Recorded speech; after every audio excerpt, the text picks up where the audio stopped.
Baik, di sini saya akan menjelaskan materi tentang kombinasi di jenjang SMA kelas 12 semester genap.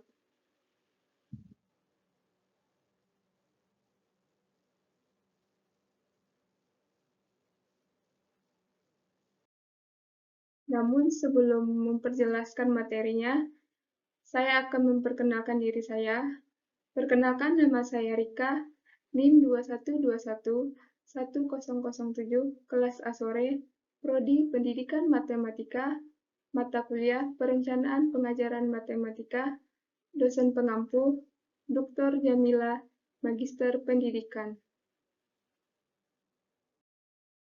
Apa yang kalian ketahui tentang pemahaman konsep kombinasi? Kombinasi adalah menggabungkan beberapa objek dari suatu grup tanpa memperhatikan urutan. Di dalam kombinasi, urutan tidak diperhatikan, yang dimana 1, 2, 3 adalah sama dengan 2, 3, 1, dan 3, 1, 2. Ketika urutan tidak diperhatikan, akan tetapi setiap objek yang ada hanya bisa dipilih sekali, maka jumlah kombinasi yang ada adalah Cn sama dengan n faktorial per r faktorial dalam kurung n kurang r sama dengan nr, di mana n adalah jumlah objek yang bisa dipilih dan r adalah jumlah yang harus dipilih. Pada saat situasi apa kombinasi digunakan? Penerapan kombinasi dalam soal peluang biasanya untuk menentukan pemilihan tim atau kelompok, baju, mata pelajaran, dan makanan. Apa yang Anda ketahui mengenai kombinasi di kehidupan sehari-hari? Kombinasi di kehidupan sehari-hari digunakan untuk menyelesaikan masalah tentang pengaturan suatu objek. Contohnya, yang pertama, menentukan jumlah murid yang bisa mewakili sekolah untuk mengikuti lomba. Contoh yang kedua, memecahkan kode loker, PIN ATM, atau password handphone. Soal yang keempat, apa yang kalian ketahui tentang peluang kombinasi? Salah satunya yaitu peluang kombinasi. Dikutip dari Church-Mars, kombinasi adalah pilihan yang dibuat dengan mengambil sebagian atau seluruh objek terlepas dari aturannya. Oleh karena itu, bisa dikatakan bahwa peluang kombinasi merupakan cara menyusun atau mengambil objek tanpa memperhatikan urutannya.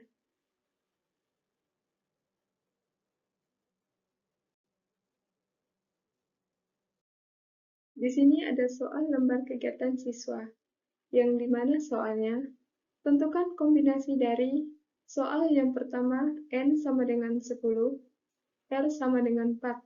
Soal yang kedua N sama dengan 6, R sama dengan 3. Soal yang ketiga N sama dengan 8, R sama dengan 4. Soal yang keempat N sama dengan 4, R sama dengan 2. Soal yang kelima N sama dengan 12, R sama dengan 6.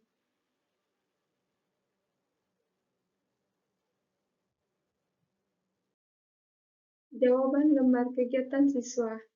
Di sini saya menjawab pertanyaan soal yang pertama, yang dimana soalnya N sama dengan 10, R sama dengan 4.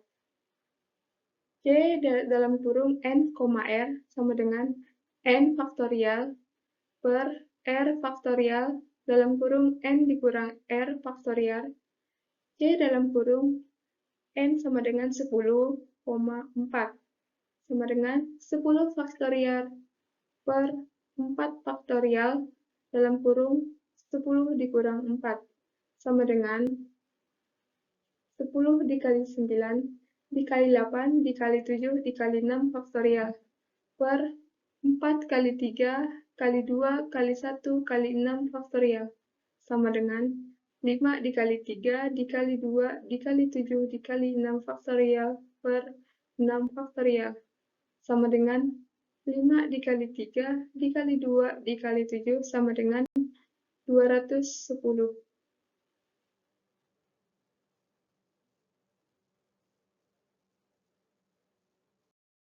Soal kedua, yang dimana soalnya N sama dengan 6, R sama dengan 3. C dalam kurung N, R sama dengan N faktorial per R faktorial dalam kurung N kurang R faktorial. C dalam kurung 6,3 sama dengan 6 faktorial per 3 faktorial 6 kurang 3 faktorial. 6 kali 5 kali 4 faktorial per 3 kali 2 kali 1 kali 4 faktorial sama dengan 5 kali 4 hasilnya 20. Untuk pertemuan keduanya, di sini ada materi peluang bersyarat. Untuk pretestnya, apa yang dimaksud dengan peluang bersyarat? Peluang bersyarat adalah peluang terjadinya kejadian A bila diketahui bahwa suatu kejadian B telah terjadi. Peluang bersyarat dilambangkan dengan P dalam kurung A bersyarat B. Apa yang kalian ketahui mengenai peluang bersyarat di kehidupan sehari-hari? Peluang bersyarat juga sering digunakan untuk membantu kehidupan sehari-hari. Contoh manfaat peluang dalam kehidupan sehari-hari adalah untuk membantu pengambilan keputusan yang tepat, memperkirakan hal yang akan terjadi, dan meminimalisir kerugian.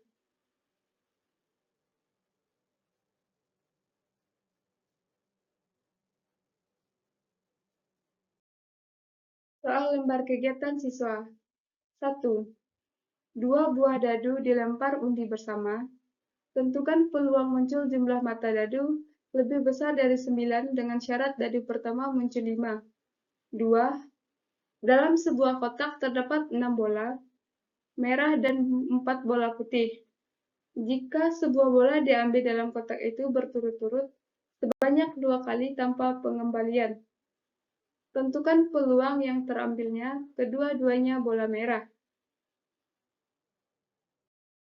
Jawaban lembar kegiatan siswa. 1. Cara pertama. Ruang sampel munculnya mata dadu pertama 5. Di antaranya 51, 52, 53, 54, 55, 56. Yang dimana NS-nya sama dengan 6. Kejadian A adalah kejadian mata dadu berjumlah lebih dari 9 dalam ruang sampel tersebut. Artinya, kita cari yang jumlahnya dari 9. Di antaranya 55, 56. Ini merupakan NA jumlahnya sama dengan 2. Maka peluang sama dengan NA per NS sama dengan 2 per 6. Kita sederhanakan 2 per 6, hasilnya 1 per 2. Cara yang kedua, P A dengan syarat B sama dengan PA dan B per PB.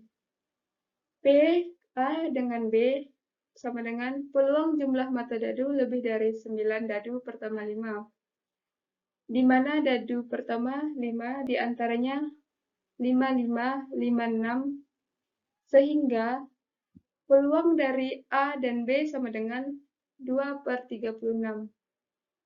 PB sama dengan peluang dadu pertama 5. Di antaranya 51, 52, 53, 54, 55, 56. Yang dimana jumlah peluangnya sama dengan 2 per 36. 2 per 36 per 6 per 36 sama dengan 2 per 6, kita sederhanakan menjadi 1 per 3. Jawaban nomor 2. PA. Peluang terambilnya bola merah pada pengambilan pertama, yang dimana peluangnya 6 per 10. PB dengan syarat A. P kedua bola merah dengan syarat pengambilan pertama bola merah, yang dimana peluangnya 5 per 9. PA dan B sama dengan PA dikali PB dengan syarat A. PA dan B sama dengan, yang dimana peluang PA-nya sama dengan 6 per 10 dikali peluang B dengan syarat A 5 per 9 sama dengan 6 dikali 5, 30, per 10 kali 9 sama dengan 90, yang dimana dapat disederhanakan 30 per 90 sama dengan 1/3. Kesimpulannya, kombinasi adalah cara penyusunan suatu unsur pada suatu kejadian yang tidak memperhatikan urutan. Kombinasi K unsur dari N biasa ditulis C, N, K atau N, C, K atau C dalam kurung N, K atau N per K. Sedangkan peluang bersyarat adalah peluang pengambilan dan pengembalian suatu kejadian terjadi yang dipengaruhi kejadian atas suatu syarat. Sekian yang dapat saya sampaikan dari materi kombinasi. Mohon maaf apabila ada salah kata dan masih kurang dalam penyampaian materinya. Saya ucapkan terima kasih.